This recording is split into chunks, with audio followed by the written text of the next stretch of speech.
স্লাইডে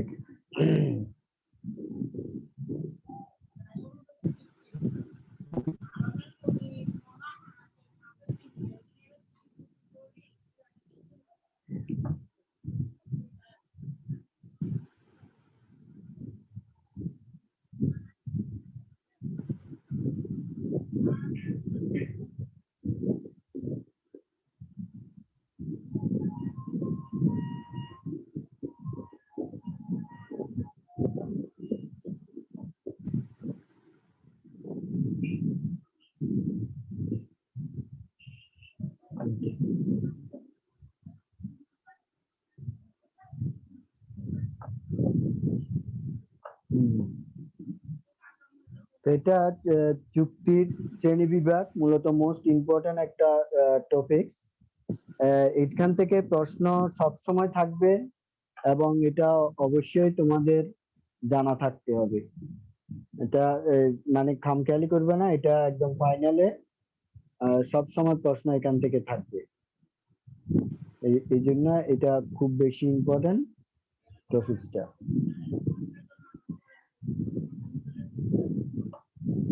চুক্তির শ্রেণী বিভাগ এবং সেখানে যে বিষয়গুলো আলোচনা করব তাতে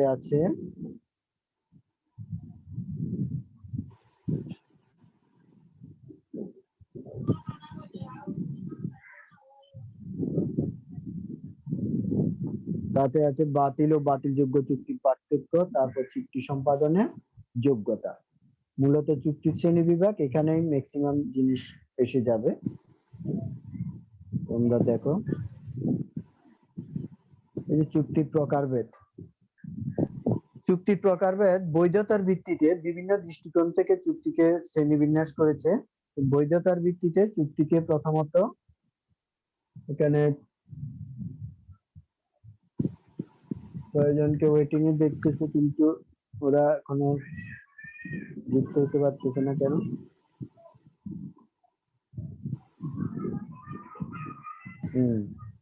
তাহলে বৈধতার ভিত্তিতে প্রথমে চুক্তিকে চারটি ভাগে ভাগ করা যায়। প্রথমে দেখো যে বৈধ চুক্তি। বৈধ চুক্তি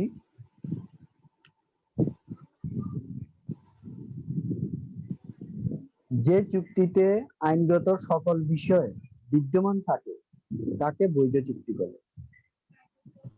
আইনগত সকল বিষয় অর্থাৎ একটি চুক্তি বৈধ হতে হলে চুক্তির যে আবশ্যকীয় উপাদানগুলো কি কি? যেমন প্রাপ্তবয়স্ক হতে হবে, এটা একটা শর্ত। প্রাপ্তবয়স্ক তারা চুক্তি অংশগ্রহণ, চুক্তিতে যে পক্ষ থাকবে পক্ষগুলো অবশ্যই প্রাপ্তবয়স্ক, অর্থাৎ বাংলাদেশের প্রচলিত আইনে 18 বছরের উপরে হতে হবে, তাদের বয়স 18 বছরের উপরে হতে হবে যারা চুক্তি করবে। তাহলে যে চুক্তিতে আইনগত সকল বিষয় অর্থাৎ এই 18 বছর পূর্ণ হতে হবে, কোনো পাগল বা দেউলিয়া হতে পারবে না, অর্থাৎ সুস্থ মস্তিষ্ক সম্পন্ন হতে হবে এবং আইনের দ্বারা কোথাও দণ্ডপ্রাপ্ত অর্থাৎ শাস্তিপ্রাপ্ত হতে পারবে।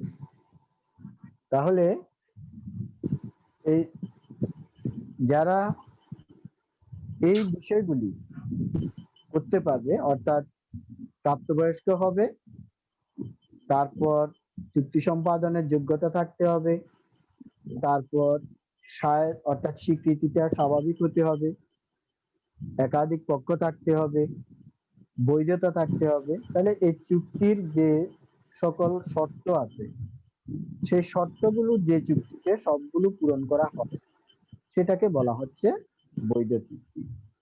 তাহলে বৈধ চুক্তি বোঝা গেল? জি স্যার। হ্যাঁ, কেউ না বুঝে থাকলে বলতে পারো। যদি কেউ না বুঝে থাকো, তাসমিয়া, সালমা, তোমরা I102 তোমার নাম কি না বললা? মুক্তি। তুমি ওইখানে যেখানে I102 আছে সেখানে মুক্তি লিখে দিলে তোমার নামটা শো হবে, ঠিক আছে? আচ্ছা স্যার। এরপর বাতিল চুক্তি। দেখো বাতিল শব্দটা দিয়ে তো বুঝো মানে কোনো কিছু বাদ, হ্যাঁ, যেটা কার্যকর হবে না। ঠিক সেরকম যে চুক্তি বিভিন্ন ত্রুটি বিচ্যুতির কারণে আইনের দ্বারা কার্যকর করা যায় না তাকে বাতিল চুক্তি বলে। তোমরা এই সংজ্ঞাগুলো, শর্টকাট সংজ্ঞাগুলো চাইলে খাতায় সাথে সাথে লিখে ফেলতে পারো এখন। হ্যাঁ, তাহলে তোমার মনেও থাকবে, শিখাও হয়ে যাবে।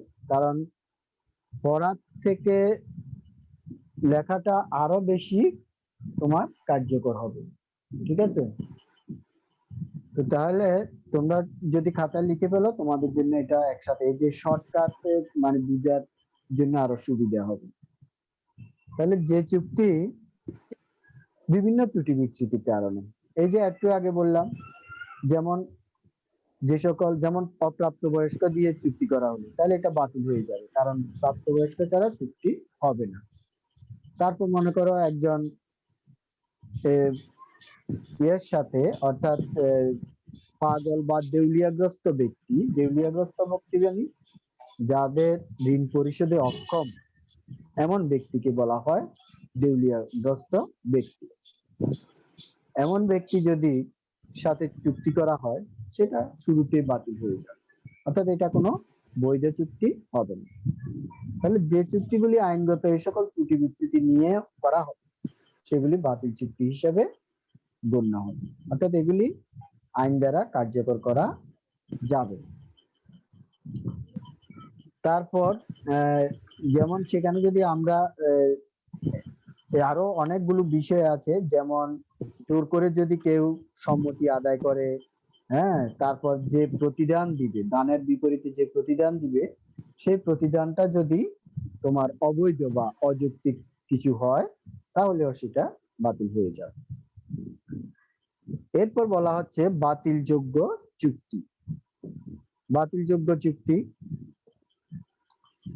যে চুক্তি কোনো এক পক্ষের ইচ্ছা অনুসারে বাতিল করার সুযোগ থাকে, তাকে বাতিলযোগ্য চুক্তি বলে। খুব স্পষ্টভাবে খেয়াল করবা, বাতিল চুক্তি এবং বাতিলযোগ্য চুক্তি এক নয়। বাতিল চুক্তি হচ্ছে যে সেটা বাতিল, যেটা আর কার্যকর হবে না। আর বাতিলযোগ্য বলতে কি বুঝতেছো, কি মনে হচ্ছে বাতিলযোগ্য? এক পক্ষের উচ্চ অনুসারে বাতিল হবে। হ্যাঁ, অর্থাৎ কেউ যদি ইচ্ছা করে বাতিল হবে, ইচ্ছা না করলে বাতিল হবে না, হবে না। সেটাই হচ্ছে যে বাতিলযোগ্য। হ্যাঁ, যে চুক্তি কোনো এক পক্ষের ইচ্ছা অনুসারে বাতিল করার সুযোগ থাকে, তাকে বাতিলযোগ্য চুক্তি বলে। অর্থাৎ চাইলে বাতিল করতে পারবে। এখানে এমন কিছু সব বিষয় যুক্ত আছে, যেটা মানে চাইলে কোনো পক্ষ বাতিল করে দিতে পারে, তখন সেটাকে বলা হবে বাতিলযোগ্য চুক্তি। যেমন আমি একটা উদাহরণ বলি, যে ক জোরপূর্বক খ কে তার বাড়িটি বিক্রি করতে সম্মত করা, এটি একটি বাতিলযোগ্য চুক্তি। এখন জোর করে সম্মতি আদায় করেছি, এখন জোর করে এই সম্মতিটা যদি, যার সম্মতি আদায় করছে সে যদি পরে বলে যে আমাকে জোর করে সম্মতি আদায় করা হয়েছে, তখনই চুক্তিটা বাতিল হয়ে যাবে। আর যদি জোর করে সম্মতি আদায় করছে কিন্তু সে এটা কাউকে বলতেছে না এবং কাজ করতেছে, যথা নিয়মে কাজ করতেছে, তখন এটা আর বাতিল হবে না। তাহলে এই চুক্তিটা বাতিল হবে কি হবে না, সেটা নির্ভর করতেছে যাকে জোর করে সম্মতি আদায় করেছে তার উপর। সে যদি বলে যে না, আমাকে জোর করে, আমাকে ভয় দেখিয়ে আমার কাছ থেকে, বা আমাকে মিথ্যা বলে, বা আমার সাথে প্রতারণা করে, হ্যাঁ, অনুচিত প্রভাব খাটিয়ে সে আমার থেকে এই সম্মতিটা আদায় করেছে, তখন সেটা বাতিলযোগ্য হিসেবে গণ্য হবে। তাহলে মোটামুটি বোঝা গেছে যে বাতিলযোগ্য চুক্তি যেটা চাইলে এক পক্ষ বাতিল করতে পারে, কারণ সেখানে যে সম্মতিটা আদায় করা হয় সেটা স্বেচ্ছায়, স্বেচ্ছায় মানে আদায় করা হয় না, সে কারণে। এরপর বলা হচ্ছে যে অবলবৎযোগ্য চুক্তি। অবলবৎযোগ্য চুক্তি, দেখো যে অবলবৎযোগ্য চুক্তি, যে চুক্তি কোনো নিয়ম বা আনুষ্ঠানিকতার ত্রুটির কারণে বলবৎ বা কার্যকর করা যায় না, তাকে অবলবৎযোগ্য চুক্তি বলে। এটা অনেকটা বাতিল চুক্তির মতো, তবে বাতিল না। এটার মানে অন্যান্য সব উপকরণ ঠিক থাকে, মানে যে যে একাধিক পক্ষ, পক্ষ সমূহের চুক্তি সম্পাদনের যোগ্যতা, বৈধতা, হ্যাঁ, তারপর সবাই সুস্থ মস্তিষ্ক সম্পন্ন, অর্থাৎ চুক্তির এই আবশ্যকীয় উপাদানগুলো সবগুলো ঠিক থাকে। কিন্তু কিন্তু কোনো সময় দেখা যায় যে হয়তো কোনো একটা চুক্তি, মানে তোমার সেখানে স্ট্যাম্প, সরকারের যে স্ট্যাম্প লাগানোর বাধ্যবাধকতা আছে, সবকিছু ঠিক আছে কিন্তু স্ট্যাম্প লাগানো হয়নি, তখন সেটাকে অবলবৎযোগ্য চুক্তি বলবে। কারণ ওই স্ট্যাম্পের কারণে এটি কার্যকর করা যাচ্ছে না। অথবা মনে করো এই যে পলিথিন, আমাদের দেশে পলিথিন উৎপাদন করা কি বন্ধ করা হয়েছে, তো তাহলে এই যে পলিথিন যাদের কারখানা ছিল, তারা যদি আহ, তারা যদি তোমার মনে করো কয়েকজন মিলে এই কারখানা নির্মাণ করার জন্য চুক্তি করলো, এখন সরকার পলিথিন উৎপাদন নিষিদ্ধ করে দিল হঠাৎ, আগে ছিল, এখন এই আইনগত কারণে সেটা তাহলে পলিথিনটা আর উৎপাদন করা যাচ্ছে না। সুতরাং তারা যে উদ্দেশ্য নিয়ে চুক্তি করেছিল সেই উদ্দেশ্য আর বাস্তবায়ন করা যাচ্ছে না, তখন এটাকে বলা হবে যে অবলবৎযোগ্য চুক্তি। বুঝা গেছে? জি স্যার। জি স্যার। অর্থাৎ চুক্তির সকল উপাদান বিদ্যমান আছে, যে যে শর্ত দরকার সেগুলি আছে, কিন্তু আইনগত কিছু বিষয় আছে, সে আইনগত বিষয়টার কারণে চুক্তিটাকে কার্যকর করা যাচ্ছে। তাহলে বৈধতার ভিত্তিতে এই 4 ধরনের চুক্তি হতে পারে, যে বৈধ চুক্তি, বাতিল চুক্তি, বাতিল যোগ্য চুক্তি, অবলবৎযোগ্য চুক্তি। এরপর আসো যে পদ্ধতিগতভাবে চুক্তিকে কয় ভাগে ভাগ করা যায়। পদ্ধতিগতভাবে চুক্তি সাধারণত 2 ধরনের। পদ্ধতিগত, এটা হচ্ছে ব্যক্ত চুক্তি, যে চুক্তিতে পারস্পরিক সম্মতি ভাষার সাহায্যে প্রতিষ্ঠিত হয় তাকে ব্যক্ত চুক্তি বলে।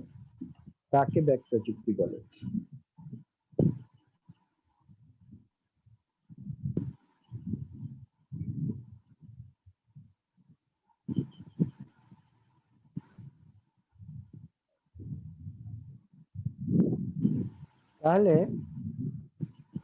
তাকে ব্যক্ত চুক্তি বলে যে চুক্তিটা পারস্পরিক ভাষার সাহায্যে, মানে সেটা লিখিত হতে পারে ভাষাটা, আবার মৌখিক ভাষাও হতে পারে, মানে পারস্পরিক সম্মতিটা যে একে অন্যের সাথে যে চুক্তি করেছে সেটা লিখিত হতে পারে। আমাদের যে প্রচলিত ভাষা, সে প্রচলিত ভাষার মাধ্যমে যে চুক্তি করা হয় তাকে বলা হচ্ছে যে ব্যক্ত। ব্যক্ত মানে যা বলা হয়েছে, তাহলে সেটা হচ্ছে ব্যক্ত চুক্তি। আর অব্যক্ত চুক্তি ঠিক তার বিপরীত, যেটা যে চুক্তি পারস্পরিক সম্মতি লিখিত বা মৌখিকভাবে না হয়ে আচরণের সাহায্যে প্রতিষ্ঠিত হয়ে তাকে অব্যক্ত চুক্তি। অর্থাৎ মুখের কোনো ভাষা, আমাদের যে প্রচলিত ভাষা, সে ভাষাতে হয়নি, এটা কিভাবে হয়েছে? পারস্পরিক যে আচরণ, সে আচরণের ভিত্তিতে অনেক সময় এই ধরনের চুক্তি তৈরি হতে পারে। এই ধরনের চুক্তিকে বলা হয় তোমার অব্যক্ত চুক্তি। ইশারা ইঙ্গিতে বা আচরণের দ্বারা, এই যে অনেক সময় যারা মুখ বধির লোক আছে, হ্যাঁ, যারা বোবা লোক, এরা আচরণ দিয়ে বুঝায়, হ্যাঁ, সেরকম, বা নিজের কিছু আচরণ আছে সেরকম। এরপর তোমার উপচুক্তি, যে চুক্তি পরিস্থিতির প্রেক্ষিতে চুক্তির ন্যায় দায় দায়িত্বের সৃষ্টি হলে তাকে উপচুক্তি বলে। তাহলে পরিস্থিতির প্রেক্ষিতে চুক্তির ন্যায় দায় দায়িত্ব, অর্থাৎ কোন চুক্তি নয়। যেমন একটা উদাহরণ, ক এর একটি ঘড়ি হারিয়ে যায়, খ ঘড়িটি খুঁজে পায়। এক্ষেত্রে কোনো চুক্তি না থাকলেও খ ককে ঘড়িটি ফেরত দিতে আইনগতভাবে বাধ্য থাকবে। তাহলে কি বলা হলো, যে হারিয়ে যাওয়া একটা জিনিস পাওয়া গেছে, হ্যাঁ, হারিয়ে যাওয়া জিনিস যার হারিয়ে গেছে তার সাথে তো কোনো চুক্তি হয়নি, তারপরেও কি তাকে এটা ফেরত দিতে বাধ্য। এটা পরিস্থিতি, মানে এটা সাধারণ যে নৈতিক আইনগত ভিত্তি, সে নৈতিকতার ভিত্তিতে, সাধারণ আইনগত ভিত্তিতে এটি প্রতিষ্ঠিত। তাহলে এই পরিস্থিতির প্রেক্ষিতে যদি তোমার এই ধরনের দায় দায়িত্বের সৃষ্টি হয়, তখন সেটাকে বলা হয় যে উপচুক্তি। তাহলে বোঝা যাচ্ছে ব্যক্ত, অব্যক্ত এবং উপচুক্তি।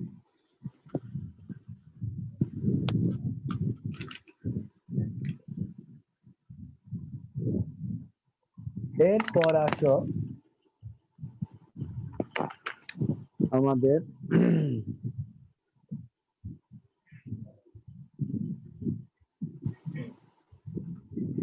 প্রতিদানের ভিত্তিতে একপাক্ষিক চুক্তি, দ্বিপাক্ষিক চুক্তি। একপাক্ষিক চুক্তি মানে পক্ষ একটা পক্ষ থাকবে, যে চুক্তিতে শুধু এক পক্ষ প্রতিদান দিয়ে থাকে, প্রদান করে। যে চুক্তিতে শুধু এক পক্ষ প্রতিদান প্রদান করে তাকে একপাক্ষিক চুক্তি বলে। আর দ্বিপাক্ষিক চুক্তি কি, যে চুক্তিতে পারস্পরিক প্রতিদান থাকে তাকে দ্বিপাক্ষিক চুক্তি বলে। তাহলে চুক্তিতে তো আমরা জানি যে প্রতিদান কি, দানের বিপরীতে। যেমন আমরা মনে করো শপিং এ গেলাম, সেখানে আমি একটা জিনিস কিনলাম, তাহলে দোকানদার আমাকে জিনিসটি দিল, আমি তাকে কি দিচ্ছি, টাকা দিচ্ছি, অর্থ দিচ্ছি। এই অর্থটা প্রতিদান।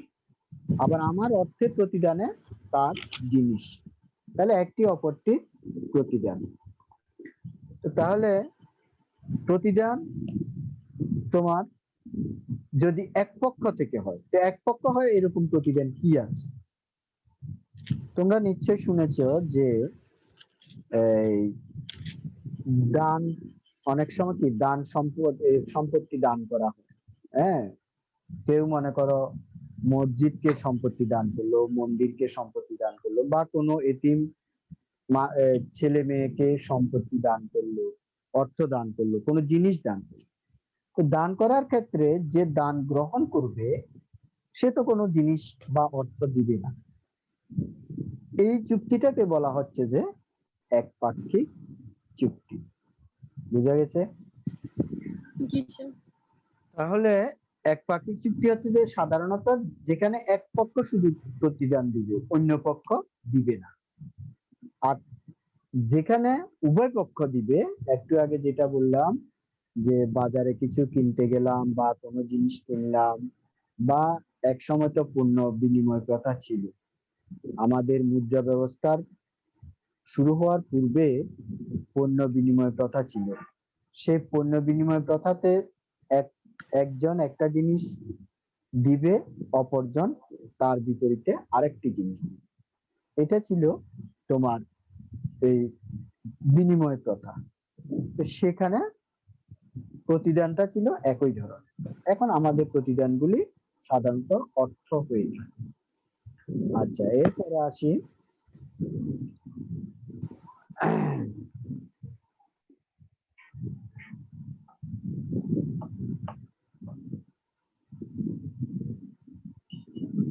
এখানে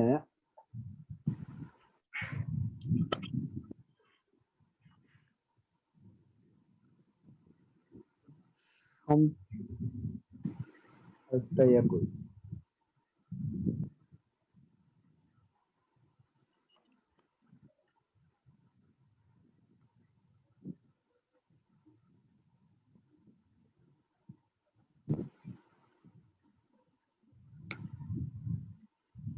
পদ্ধতিগতভাবে প্রতিদানের ভিত্তিতে চুক্তি পালনের ভিত্তিতে এটা আলোচনা করি নাই। এটা দেখো, চুক্তি পালনের ভিত্তিতে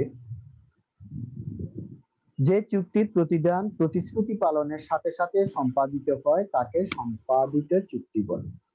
এটা সহজ বিষয়, মানে কাজটা সাথে সাথে হয়ে যাবে, সম্পাদিত চুক্তি। অর্থাৎ আমি কোনো জিনিস মনে করো কিনতে গেলাম, আমি কিনলাম, দোকানদার আমাকে জিনিসটি দিল, আমিও তাকে টাকাটি দিয়ে দিলাম, অর্থাৎ চুক্তির সমাপ্তি হয়ে যায় এখানে। সম্পাদিত চুক্তি যে চুক্তিটি সম্পাদিত অর্থাৎ শেষ হয়ে যায়, তার কার্যক্রম সমাপ্তি ঘটে, সেটাকে বলা হচ্ছে যে সম্পাদিত চুক্তি। আর সম্পাদ্য চুক্তি কোনটি? যেটি যে চুক্তি প্রতিদান ভবিষ্যতে কোনো নির্দিষ্ট দিনে প্রদানের প্রতিশ্রুতি দেওয়া হয়।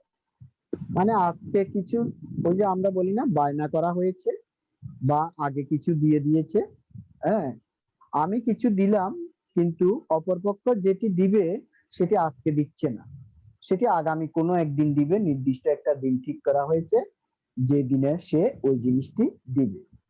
এরকম হতে পারে, যেমন মনে করো আমি কারো কাছ থেকে বললাম যে তোমার জমিটি আমি কিনবো, আমি ধরো এই টাকাগুলো দিলাম, কিন্তু সে জমির রেজিস্ট্রিটা আমাকে আজকে দিচ্ছে না, টাকা আমি সব তাকে দিয়ে ফেলেছি, তো সে আমাকে জমিটা দিল যে মনে করো 3 মাস পরে, এবং সেটাই বলা হয়েছে যে 3 মাস পরে জমির রেজিস্ট্রি হবে, কিন্তু টাকাটা এখন দিয়ে দিতে হবে।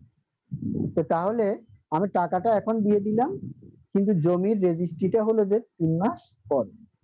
এটা হচ্ছে সম্পাদ্য চুক্তি, মানে চুক্তি পালনের বিষয়বস্তু এখনো বাকি আছে। তাহলে যে চুক্তিটি পরিপূর্ণভাবে সমাপ্তি হয় না, চলমান অবস্থায় থাকে, চুক্তির মেয়াদকালটা চলমান অবস্থায় থাকে, সেটাকে বলা হচ্ছে সম্পাদ্য চুক্তি। বুঝা গেছে কিনা বলো? জি স্যার। তাসমিয়া বুঝতে পারছো?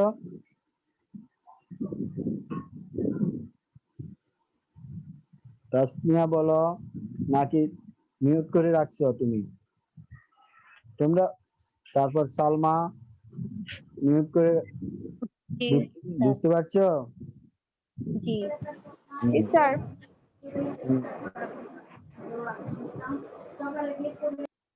তাহলে এবার আমি আসতেছি, তাহলে চুক্তির যে বিভিন্ন দৃষ্টিকোণ থেকে প্রকারভেদ, সেটা মোটামুটি এই 4টি দিক, এই 4টি দিক থেকে আমরা চুক্তিকে আলোচনা করছি। একটা হচ্ছে বৈধতার দিক, আরেকটা হচ্ছে পদ্ধতিগত, আরেকটা হচ্ছে প্রতিদানের ভিত্তিতে, আরেকটি হচ্ছে চুক্তি পালনের ভিত্তিতে।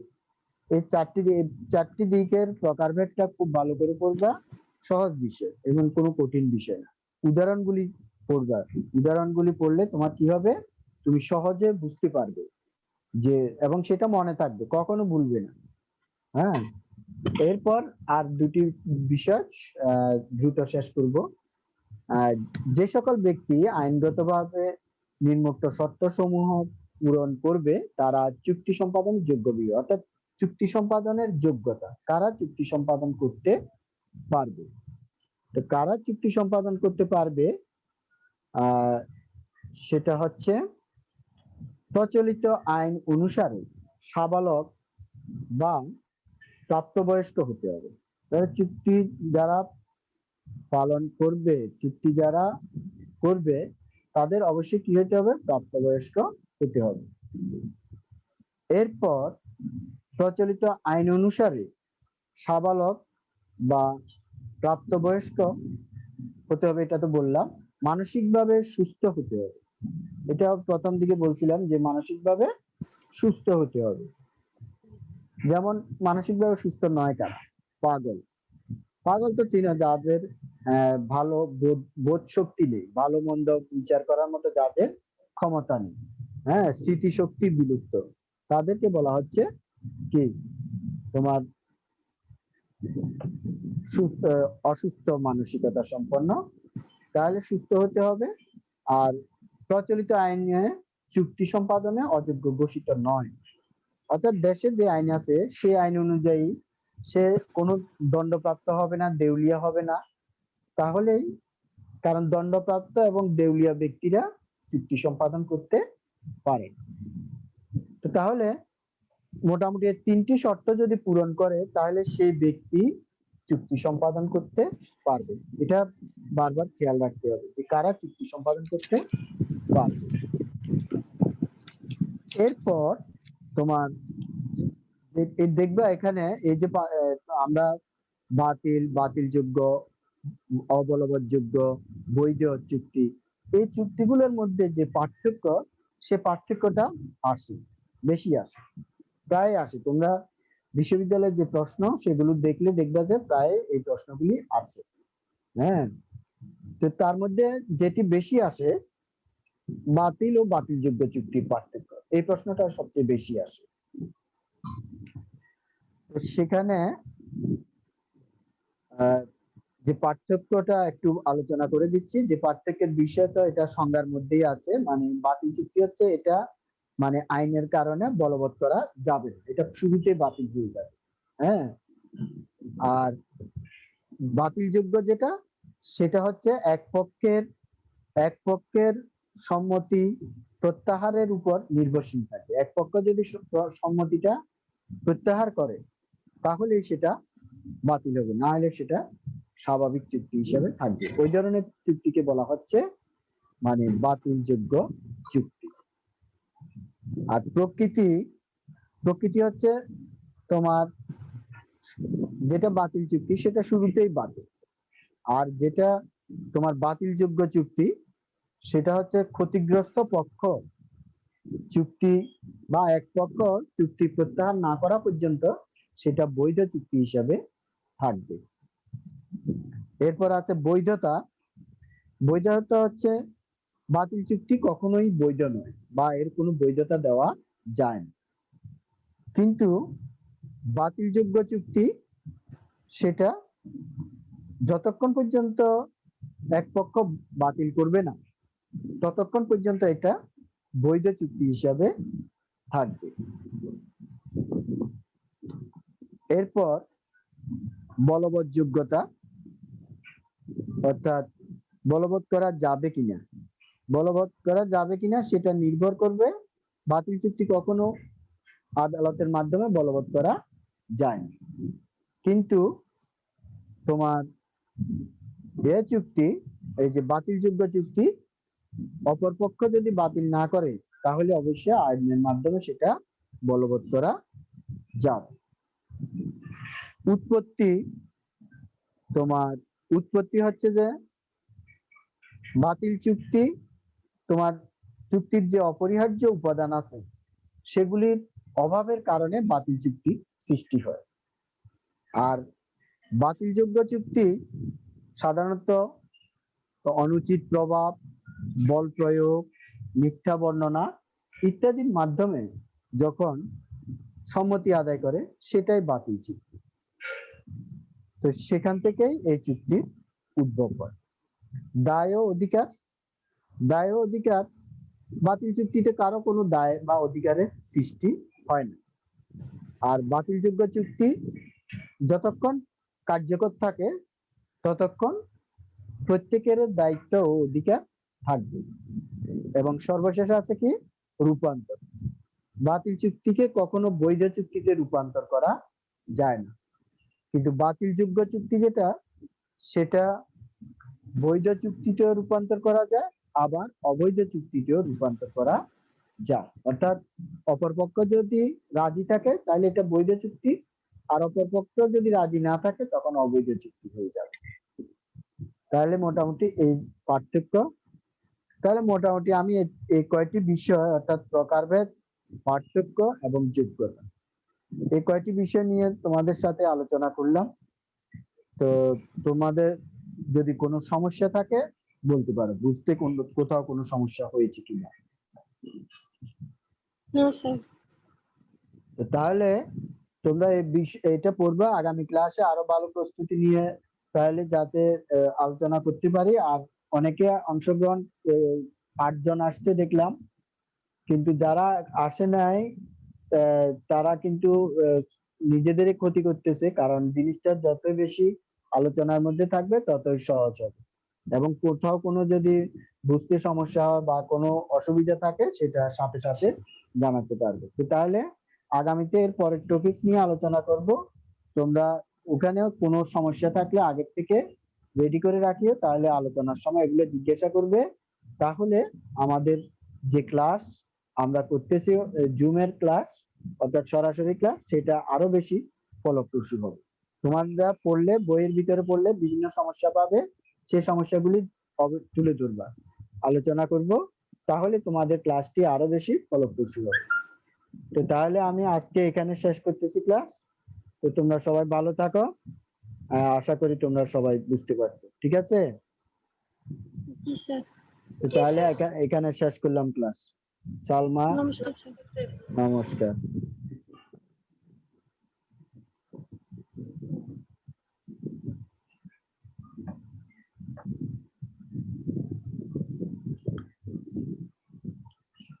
সোহানা,